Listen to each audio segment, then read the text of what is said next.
That's another week in the bag. It's time to put the kettle on and have a proper little chat about some books. It's time for a weekly recap.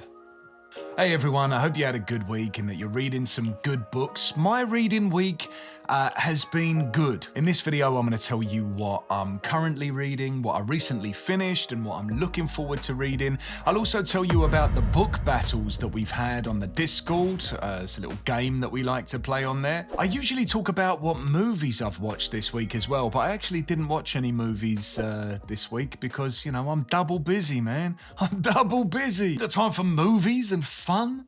Do you know what I mean? I go, what's that? I was actually thinking though, because normally I do watch at least one movie in a week, and I was thinking about doing like a top 10 list as well, where I took, you know, basically rank the top 10 movies that I've watched so far in the year, kind of in the same way that I do with the top 10 books of the year that I've read. I don't know. Let me know if that's something that you're interested in, if you want me to start keeping a top 10 movies, a 2025 list. But anyway, let's get into the books, right? Let's get into the meat and potatoes of what this channel is all about and start talking about what books I'm currently reading. And we're going to be starting with The Trouble with Peace by Joe Abercrombie. So this is book 2 in the Age of Madness trilogy. It's a grim, dark fantasy. It's filled with these kind of heated, visceral battles, this very sharp humour, signature Joe Abercrombie British humour, deeply flawed, morally complex characters, and it also kind of navigates the shifting alliances between a lot of the main characters. I really am enjoying this. I'm about 90% of the way through the book now, so I'm going to finish it after this video, basically. And it is just as good as the first book in the Age of Madness, A Little Hatred, if not better. I think it might be better. I guess it depends how it ends, but yeah, I like it. I like it. All of the character narratives are really starting to take shape now, and you can see the direction that this trilogy is about to take.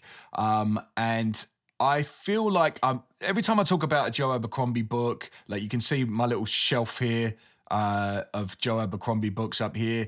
Every time I talk about something in the First Law universe, basically, it's a little bit like I'm repeating myself. But yes, you know, it's very violent. It's very funny. I think this is actually the funniest, wittiest book that Joe Abercrombie's read. Do you know what?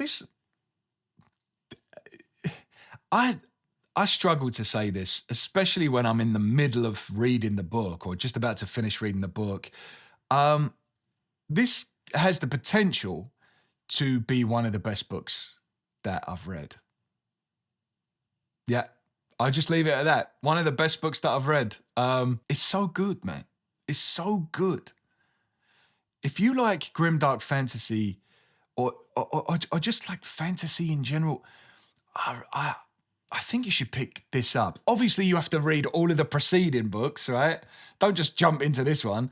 But yeah, if you're not on the First Law universe yet, give it a go, man. And yeah, not only is this book potentially one of my favorite, I'm not saying it's my favorite book of all time. I'm saying it has the potential to be top 10 for me. And not only that, I think that this trilogy might be one of my favorite fantasy trilogies of all time. I suppose we'll have to see when I finish this. I mean, we never know. That it might have a terrible ending, and I go, no, actually, it was trash. But I don't think that's going to happen. Joe Abercrombie's really good with endings, and I suppose as well it feels how I feel after I read the final book in the trilogy, The Wisdom of Crowds. The thing that I think really stands out to me most is how well Abercrombie writes morally grey characters. Right now, a lot of the characters I really like seem to be on opposing sides of an issue. and they're kind of butting heads a little bit. And the great thing is that I can totally see where each side is coming from, which makes this whole thing much more dramatic and much more believable. Very rarely in life do I have a moment where I completely agree with one person and I just have no idea where the other person's coming from. I'm like, what are you talking about? That happens sometimes, but it's quite rare. Usually I can understand where each person is coming from. Like the one thing that turns me off of fantasy as a genre sometimes is when there is a dark lord or some kind of evil that's just really unexplained. That, you know, they're just bad because the story needs them to be bad. And for me, it's just much more enjoyable when I can understand the motivations of all of the characters. And in this story, I absolutely do. The characters I don't like have redeeming qualities, and the characters that I love are flawed and human. And it's just great. Next book that I finished was Parable of the Sower by Octavia E. Butler. So I read this book as part of the PBJ Book Club. That's the book club that we have on this channel where the Patreon members get to decide one book that we all read together per month. This is a book that I wanted to read for a long time, and so I was really happy that the Patreon members chose this book for us all to read together. The opening of this book was so intense, so dark, some of the darkest things that I've ever read. It's comparable maybe only to The Road by Cormac McCarthy. But for me, this book, the pacing felt a little bit off. You know, the inciting incident didn't really seem to arrive until about halfway through the book. I didn't really feel like I could connect with a lot of the characters, with the exception of Lauren Olamina, who is the main protagonist, and some of her family members, who, you know, I did feel for. There's also this thing called Earthseed, which is a belief system that Lauren updates between each chapter. It's kind of like she's coming up with her own philosophy / religion, and I just never really cared about it. And it's a huge element of the story, but it just didn't move me at all. I didn't care about any of that. Every time she would update it and kind of go like, oh, I had a dream and I've just had a thought, I've just had a revelation, and then she would write it down, and I would just go, okay, I mean, good for you. I'm glad you're sort of like developing a belief system for yourself. Do you know what I mean? Like it wasn't that interesting to me, that element of it. I think what I found most interesting about this book is the world itself, you know, what the world had become and what had contributed to the collapse of society. Things like failing political systems and ignoring climate change and unchecked corporate greed had all led to this desperate and crumbling society. People can't even afford simple resources like water. You know, our water is so expensive these days, it's hard to get. And it's strange as well because even the bad guys in this story are actually really victims as well. You've got these dangerous, desperate people that are addicted to drugs and they've been completely failed by a support system, and they are products of a broken state. And all of that stuff was actually really interesting to me. So don't think that I didn't like this book at all, because I think I ended up giving it something like 3.5 stars out of 5. So basically about like a 7 out of 10. It's definitely an interesting premise, and I think it is a book that makes you think, kind of freaks you out a little bit in certain sections. But I think that a story can have a strong message and interesting, powerful ideas, and yet for me anyway, still fall a little bit flat if you're not connecting with the characters in a meaningful way. And that's just how it felt for me. Also, it was really unusual because where most stories build towards a climax, and this is kind of what I'm talking about a little bit when I talk about the pacing, usually a story will build up to a climax, and this one felt like the tension was at its highest in the beginning, and then after the inciting incident happened, that's where things actually started to slow down. And then the second half of the book felt a little bit more like it settled. And maybe that's part of why I didn't enjoy it as much as we got towards the ending. Again, I'm not saying I didn't like it.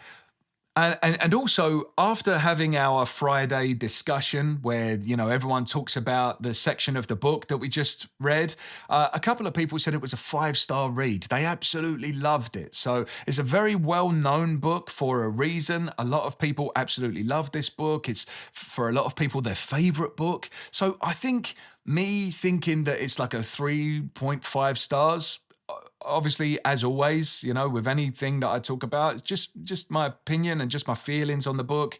And I think I might be a little bit of an outlier when I say that. Most people like this quite a lot. The next book that I read was Exhalation by Ted Chiang. I actually released a video a couple of days ago where I spoke about the 10 books that are most similar to Black Mirror. Do you know the speculative sci-fi show? And the thing that I really love about this book is that rather than feeling like a Black Mirror episode, Exhalation, reading this was akin to watching a full season of Black Mirror, because it's a collection of short stories. Each one explores some speculative science fiction idea in a way that really makes you sit afterwards and think, And I love it. I love it. It feels like the story is seeping into you. There are stories in here that make you question things like free will and the importance of it, and if we really have it, and how you'd react if you found out that you didn't have free will. There's also a story about whether or not you can truly fall in love with artificial intelligence in the same way that you would a human or a pet. And if you can't, why not? What's preventing you from feeling that affection and that love? Just because the intelligence is artificial, why does the affection have to be artificial, Really interesting stuff. There's also emotional depth behind all of the science fiction concepts. I really liked the originality of the ideas and the balance between the book's intellect and its heart. It's a beautiful little collection of stories. It's really different to anything I've read for a while now. And if you enjoy exploring philosophical ideas with a kind of science background, then I'd highly recommend this book. It's definitely a contender. Well, actually, I say that. Yeah, I was going to say it's a contender for Book of the Month, but is it? Because this Trouble with Peace, it's so good. I'm going to decide for sure in my monthly wrap-up next week. So we're not going to have the weekly wrap-up. We're going to have the monthly wrap-up coming out next Sunday. But this one's in the running. It's in the running. It's an outsider. So I did something last week, and it seemed to be quite popular in the video. A few people asked if I would do this for every book that I read, where I kind of give each book that I finish like a soundtrack or a song, like if this book were a song. So I'm going to do that for these 3 books now. The first one, Parable of the Sower. If Parable of the Sower were a song, it would be Take Me to Church by Hosier. Yeah, I think that fits pretty well. If Exhalation were a song, it would be Everything in Its Right Place by Radiohead. There's something about that song that kind of feels eerie and electronic malfunction-y. And even though I haven't finished it yet, I'm like 90% into the book. If The Trouble with Peace were a song, it would be, this took me a little while to look up something. I was thinking, I want to get this right. I think it would be This Is War by Matthew Ratzel. Not an artist that I'd heard of before, but I found one of his songs. And yeah, I think the wording and the tone and the melody, it just sort of fits this. I imagine like if it was a movie, like a movie trailer, that would be a good song to go with the movie trailer, you know? Yeah, This Is War by Matthew Ratzel. Yeah, I like that. That's fun. Is it? Is that fun? Yeah. So after I finish The Trouble with Peace, what am I going to be reading next? So I've actually got two books that I'm going to be reading next week. They're a little bit shorter, I think. The first one is The Goblin Emperor by Catherine Addison. I think I already spoke a little bit about this last week, so I'm not going to talk too much about this now. But I'm going to mention the other book that I'm going to read this week, and that is Small Gods by Terry Pratchett. Because yeah, I'm excited to read that because someone recommended it to me and said that it works as a standalone novel, even though it's a part of the Discworld series, you know? So you can just kind of dip into this, get a little taste for Terry Pratchett, see if you like him or not. I've never read any Terry Pratchett, and I know that's crazy as, as a fantasy genre fan, but do you know what it is? I read quite a while ago now, I read Hitchhiker's Guide to the Galaxy by Douglas Adams. And mate, you're about to throw your computer against a wall because I didn't really like it. I think for some reason the humor just didn't really work for me. I think whether or not you like Hitchhiker's Guide to the Galaxy is dependent on whether or not you like Douglas Adams' brand of humor.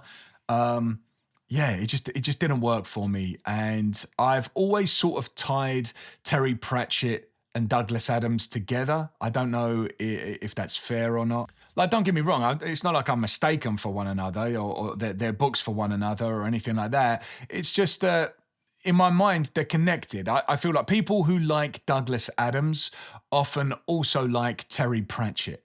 And I can't really explain it any better than that. And after I just really didn't like Hitchhiker's Guide to the Galaxy, I had an unconscious bias against Terry Pratchett, you know? I know I'm pissing a lot of people off right now, and I don't mean to, you know what I mean? I'm just being honest. I really want to give Terry Pratchett a proper chance because he is one of the great fantasy writers. There's no denying that. And you know, he's one of the, when I say that, I'm talking about, he's one of the most renowned, he's one of the most beloved fantasy writers. So I might read this and absolutely love it. And if I do, then that's good news for me because there is a rich vein that I can dig into. I think he's got maybe like 40 or 50 books in the Discworld series. So that might be a turning point for me, and I start absolutely loving that series. We'll see, I suppose. Also, because I've been reading so much heavy stuff recently, obviously I read Parable of the Sower, and that was like so dark. And then I read Horns by Joe Hill, and you know that was funny in places, but it's also a dark fantasy. Now I'm reading The Trouble with Peace, and yeah, that's grim dark fantasy as well. So it's just been darkness, darkness, darkness, and now I get to read The Goblin Emperor, which seems like quite a light-hearted kind of read, some palace intrigue, political intrigue, and Small Gods, which is you know, I imagine got a lot of levity to it. So yeah, just some nice light-hearted fantasy. I think it's going to be something that I enjoy. I hope I do. I'm going to go into it with an open heart, open mind, and really try my best to enjoy something different. So let's talk about some channel updates. This week, I'm sending out all of the metallic bookmarks for the Patreon subscribers. I know it took me a while to send these out, and I apologize. I'm really sorry. Do you know what it was? I just wanted to take some time and send all of these bookmarks with like a handwritten note. And so it just took a while for me to get around to writing all of the notes. Like I say, I'm so sorry. I'm really busy with things. And I'm not, when I say I'm really busy, sometimes I think maybe people think I'm complaining. I'm very busy by choice. You know, I just have a lot of interests and you know, I could very easily tomorrow just decide I'm not going to be busy anymore, and I just do my job, and I just sort of sit around and don't do anything else. You know, I'm busy by choice because these are the things that I love to do. But also, it does mean that sometimes, you know, finding time to write these letters to everyone and send out these bookmarks, it can just take a little bit longer than what I would like it to. I just wanted to make it a bit more personal, you know, for the Patreon subscribers. But yeah, they're going to be on their way this week. I'm going to take them to the post office or the, what do Americans call it? The mailing house? what do Americans call the post office? Is it just called the post office? So yeah, all of the named men and the quartet are going to be getting one. And this is what they look like, by the way, if you wanted to see one. There you go. That's what it looks like. So it's like a little book clip, and it says on this bit here, every book is a ticket, enjoy the journey. And that's like a little quote that I came up with. You know, very proud of myself about that one. So yeah, if you want one of these, you can join the Patreon. And you know, obviously you don't just get one of these and a little love letter from me. You also get to join the book club and decide what we're going to be reading together. It looks as though we are going to be reading The Last House on Needless Street. It's a horror. Meant to be a bit of a modern classic. So yeah, I'm excited by that. It's not, I don't think it's been decided yet. I'll have to check, but I think it's got the overwhelming majority. But yeah, the link to all of that stuff is, all of my links to everything is in the description below. Also, another thing that I did on the weekend, last weekend, was I set up a bookshelf for myself. And oh man, it took all day. You see, I've got this bookshelf behind me, like a couple of shelves on the wall and then a bookshelf here. And then I've got another bookshelf over here. And then I built another bookshelf on the wall. I have a bookshelf addiction. I was just running out of space. And so I said, do you know what? That wall looks a little bit bare. I'm just going to build another bookshelf. But yeah, man, it took all day. Building the shelf itself took maybe an hour, which is sort of what I expected. You know, you're kind of like working it all out, looking at the instructions, putting everything together. But it's when I decided to alphabetize everything, that's what took a lot of time. Also, I set up these lights that sort of, you can see like I've got lights over here that kind of go behind the shelf, kind of it gives it a bit of mood lighting, yeah? Also, I had some decorations. I've got a dedicated Stephen King shelf now with some really cool little ornaments here and there that are relevant to each of the stories. I really love it. And I think over in that corner, that's where I'm going to start doing my dedicated Patreon videos, just by the Stephen King shelf in my little reading nook over there. So I think it looks pretty nice. I'm really happy with it. I'm going to be releasing a video actually about rearranging the shelves. Hopefully that'll be out next week. And also we had some book battles on the Discord. This is one of the games that we play on the Discord server where we basically put two books against each other, or two authors, or two series, and we pit them against each other, and then everyone gets to vote which one they prefer. And it's just this fun thing that we do. And this week we had It by Stephen King versus Something Wicked This Way Comes by Ray Bradbury. And the winner of that battle was, this was a whitewash, It with 86%. And then we had the Gentleman Bastard series versus the First Law series. You know how I feel about the First Law series. And the winner of that battle was, rightfully so, in my opinion, the First Law with 83%. And then we had Fitz from the Farseer trilogy by Robin Hobb versus Harry Potter. And the winner of that battle was, and this was much closer, Fitz with 52%. People prefer Fitz. They prefer Fitz to Harry Potter. Book battles, like I say, is one of the games that we have over on the Discord. And if you'd like to join the community, it's completely free. You can suggest any book battles that you'd like to see, or you can just come and chat about what you're reading and get some book recommendations. Again, all of that is in the description below if you'd like to get a little bit more involved in the community. So what I'm going to do now, I'm going to tell you about a book that's coming out this week that I'm pretty interested in. It's a sci-fi book. But before I do that, I just want to take an opportunity to thank all of my Patreon members for supporting the channel. A big thank you to the cult members. It's not a cult.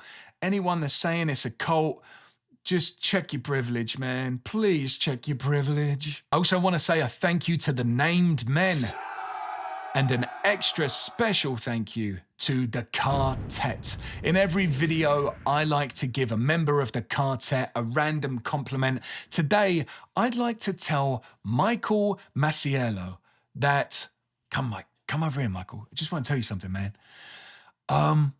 Michael, you are creative. You think outside the box.